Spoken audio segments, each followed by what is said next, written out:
Hello everyone and Merry Christmas. Welcome to the podcast. Hope you're having an absolutely fantastic day. This is the podcast for everything that's going on here in Japan and across the world. And it's Christmas Day here. It's my first Christmas here in Japan and first Christmas alone, I have to say. It's been a pretty good day. It's not what I expected. So a couple of days ago, I asked someone if the supermarkets were still going to be closed or open on Christmas Day. And they looked at me like I was mental, and they were like, "Well, why would the supermarkets be closed?" And I was like, "Oh, because it's Christmas in the UK, they close." And they're like, "No, it doesn't close here at all." So I was like, "Oh, okay, cool." And today I bought a load of food. Yesterday, I should say, to eat today. I've got my fridge stocked, and I was like, today I'm gonna pig out.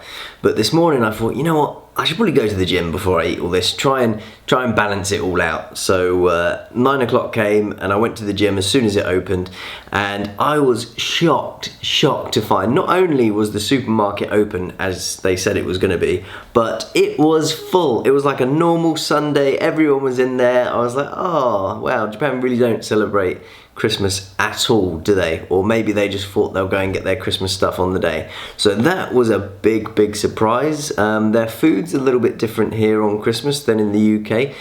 They don't really have, I'd say, big like dinners like we do. So we have like a set dinner. It'll be like roast turkey, loads of vegetables. But here it's sort of a mix of things. Fried chicken is a big one. For some reason they managed to get that as their big thing, their big sign of Christmas. But I'm not a huge fan of fried chicken, especially not for my Christmas meal. So I got myself a load of steak. The big one that a lot of people seem to really like is Christmas cake, and that everyone I asked what do they eat at Christmas, they're always like, oh yeah, we eat Christmas cake. I was like, oh okay, that's the good one. So I've got some cake in my fridge. It's weird though, because in the UK we have the 26th of December off. It's Boxing Day, and here they don't. So it's a bit sad that it's Christmas Day today, and then tomorrow I'm straight back to work. So I've got to be a little bit careful on everything that I eat and drink, so that I'm not hungover the next day. But there we go. It's Christmas in Japan. So far it's been going good. I had a bacon sandwich this morning, and I wanted to put a pickle on the bacon sandwich and just really spice it up. But I had one of those moments where I'd cooked everything, it was all ready to go, and then I bought the pickles yesterday, which pickles here, good lord, they're expensive. For a jar of pickles it was like £3.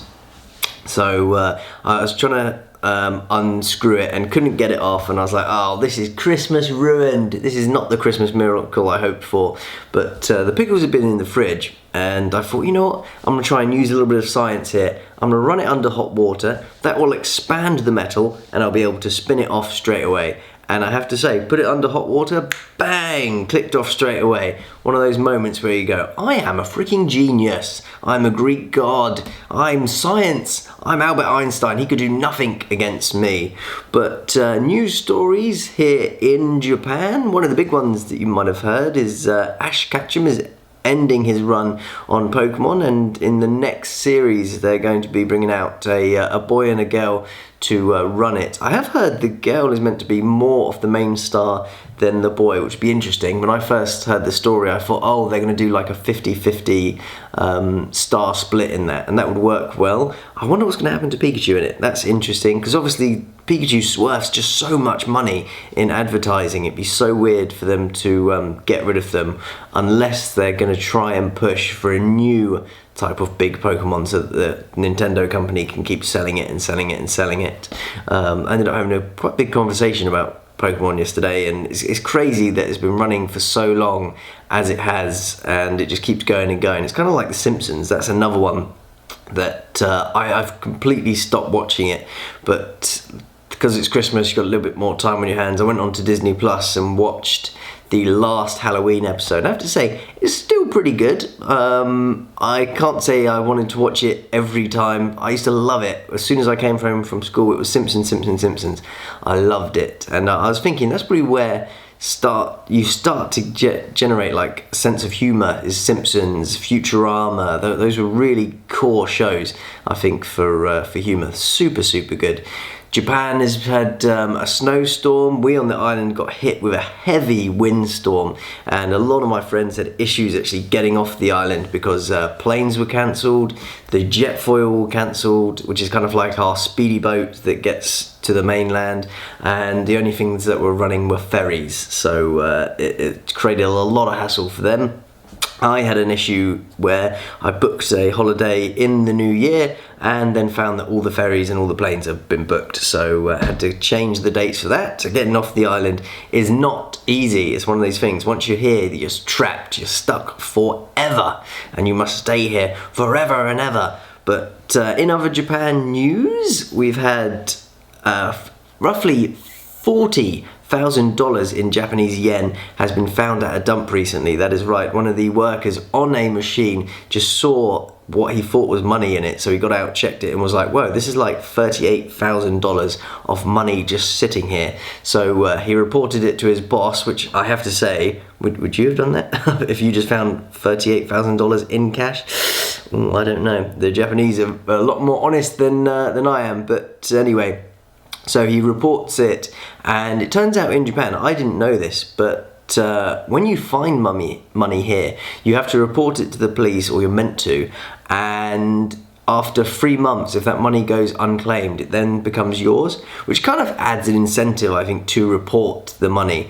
But here in Japan, the waste that it was found in was in a waste that had to be paid for. So the police now are currently looking into who was the person who paid for this service to collect the rubbish and maybe try and get the money back to them. But could you just imagine leaving money, that much money, just somewhere? I mean, it can happen here. Japan is a big cash-based society. Not everyone here trusts the banks, and it's been known, especially in typhoons, for people to lose like millions and millions of yen, because they will literally, they have the whole thing of putting it in your mattress and stuff like that, but a typhoon will come and just take the money away, and then it's just gone.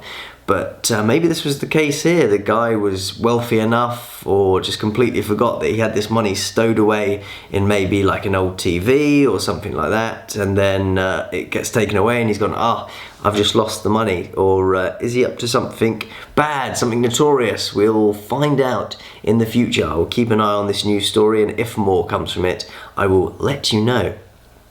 I've been watching a good show on Netflix. If you haven't already found it, it's a Japanese show. It's called Alice in Borderland. It's kind of like a dystopian. It's kind of like the way that I describe it. If you've seen Squid Games, it's kind of like that. But imagine you get taken away from your homeland and get taken to this like dystopian one where there's not many people there. Tokyo's empty, and you have to keep playing for days on your visa, and if your visa expires, then you die, and all these challenges are like death challenges. It's a really, really good show. There's a couple of moments in it where I was like, well, why didn't you do that? In the second series, they're being shot at by a sniper, and they're literally standing by a subway entrance, and I'm just like, go in the subway, you'll be safe in the subway. But no, they decided to run out into the main town, and I was like, okay, who am I to say what to do in situations like that? But you're pretty safe in a subway. But the show's really good. It's in Japanese. It's been subbed and dubbed into English, and I have to say there's one guy in it that's just absolutely jacked in the second series, and when going to the gym a little bit, I'm like, okay, that's my gym goals. If I can get my body looking like that, I will have achieved everything that I wanted to do. Now, we just had the World Cup, obviously, a lot of football been going on, and have you seen the FIFA rankings, which to me make absolutely no sense whatsoever? So Argentina have just proven that they are the best. They are the best at the moment in football. They won the World Cup, but no, apparently that's not big enough for them to come out as number one of the FIFA rankings. They actually came second, and Brazil, who didn't win the World Cup, for some reason are in first. This is apparently all done by an algorithm, by some sort of calculator, but I'm just like, well, why would you not just put Argentina first? Surely it should be in FIFA rankings world, well, you put Argentina first, then you put France second, and then after that you can start using an algorithm to see who's better off being placed. But no, it makes absolutely no sense to me. It's kind of like when the FIFA game rankings come out, and then they have some of the speed paces, and you're just like, what? He's way faster than that, or that's his shooting ability. It's ridiculous. Sometimes I think they do these odd rankings just so that you talk about it and discuss it a little bit more, so it's a little bit more newsworthy. It certainly does.